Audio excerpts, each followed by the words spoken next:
The United States' position in the Arctic, thanks to Alaska, is of enormous strategic significance. Alaska, one of the richest US states thanks to its abundance of natural resources, is the country's only connection to the energy-rich Arctic region. In the foreseeable future, the US is expected to increase its military presence in Alaska, as it might use the state as a base for its operations in the Arctic Ocean. I'm your host Kasim, and thanks for joining me for another KJ vid. In this video we will discuss the geopolitical importance of Alaska. Just before we begin, we would like to give a special shout out to Humphrey Hawksley.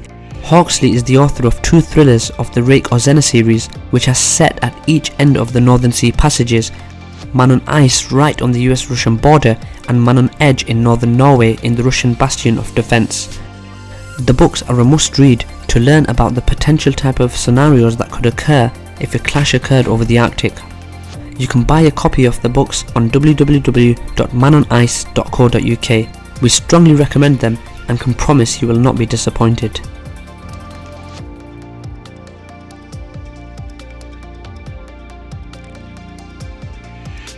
The roughly 29,000 active duty National Guard, Reserve and Defence civilian personnel is the equivalent of about 9% of Alaska's workforce.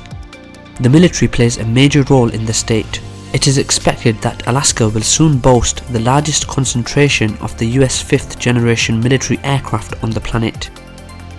The state is also a key part of the US defence system, with military bases located in Anchorage and Fairbanks. Alaska is also a central component of the US ballistic missile defence system, as it provides a perfect location to monitor Russian intercontinental ballistic missile launches via the radar bases sited in the American state.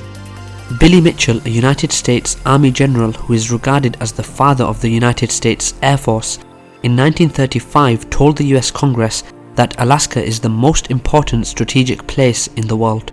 85 years later, many researchers and Army persons agree with him.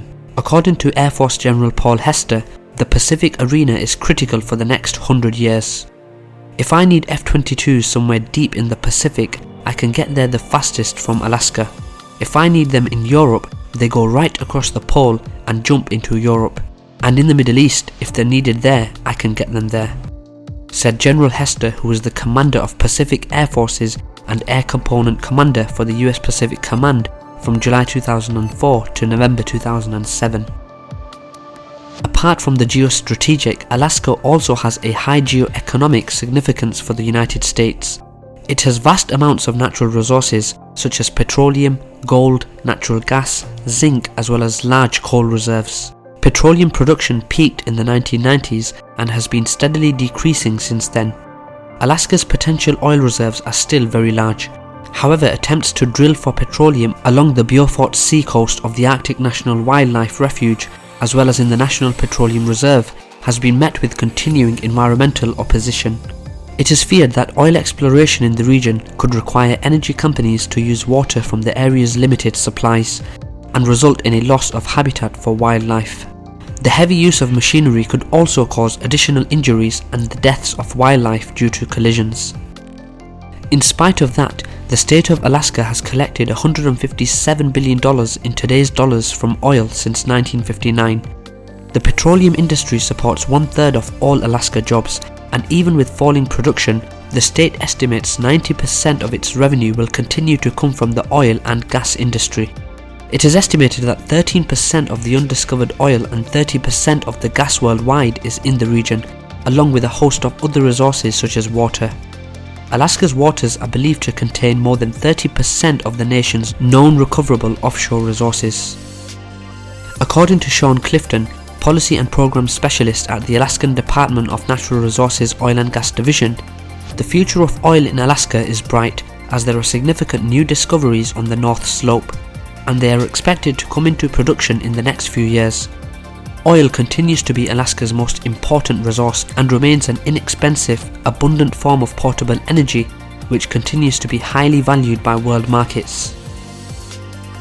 However, in spite of oil reserves and production, in 2017, the state of Alaska had fiscal deficit of around $3 billion. According to Kara Moriarty, the president and CEO of the Alaska Oil and Gas Association, prior to 2014, production had been declining from 5 to 7% per year, a trend that was expected to continue. Still, with growing populations and billions in need of energy to raise living standards, demand is only expected to grow. Even under optimistic scenarios for renewable energy, data shows natural gas and oil will remain the largest energy sources for the next decades and beyond. Recently, the US President Donald Trump called Alaska's coastal plain one of the greatest potential fields anywhere in the world. Prudhoe Bay oil field, located on Alaska's North Slope, is the largest oil field in North America. The field is operated by British Petroleum, whose partners are ExxonMobil and ConocoPhillips Alaska. With the North Slope recently reclassified as a super basin due to its massive oil reserves, Alaska can continue to play a vital role in helping provide a sustainable supply of energy to the world. In the meantime, the US federal government is expected to keep working on the Willow project.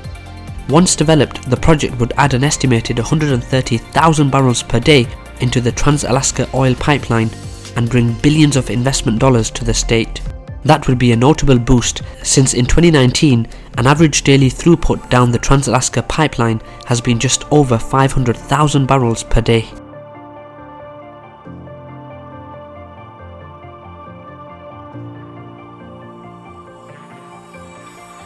Reportedly, the Russian Federation already derives 20% of its gross domestic product from economic activity in the Arctic.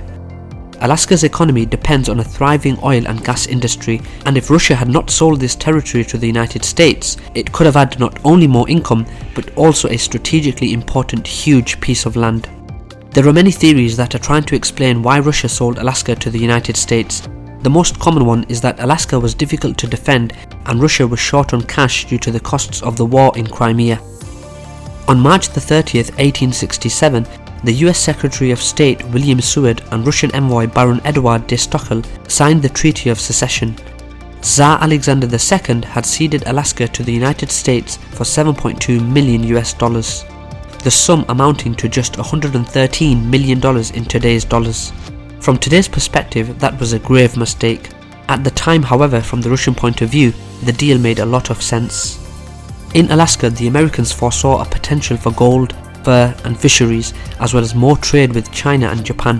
The Americans worried that England might try to establish a presence in the territory, and the acquisition of Alaska, it was believed, would help the US become a Pacific power. The purchase of Alaska brought drastic changes to the native tribes. The Russian era was about paternalistic control, but the Russian goal was not to transform life radically, but to harness the people for economic purposes, said Sergei Khan, a professor of Native American Studies at Dartmouth College in New Hampshire. With the Americans, it was accompanied with a much more forceful westernization. In spite of that, Alaska still has the greatest percentage of indigenous people of any state in the United States.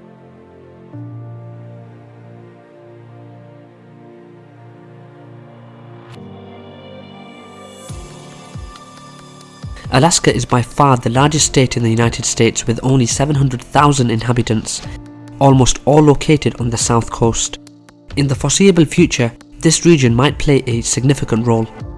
In the context of progressive global warming, the increase of temperature in the Arctic is expected to melt the polar ice cap, exposing new oil fields and gas reserves that countries such as the United States, Russia, Canada, Norway and Denmark will claim their own.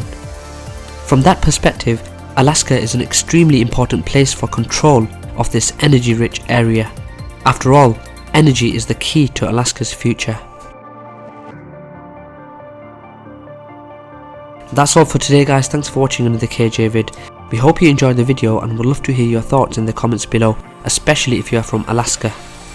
We would like to give a special shout out to author Humphrey Hawksley, whose 2 thrillers of the Rake Azena series are set at each end of the Northern Sea passages, Man on Ice right on the US-Russian border and Man on Edge in northern Norway in the Russian bastion of defence.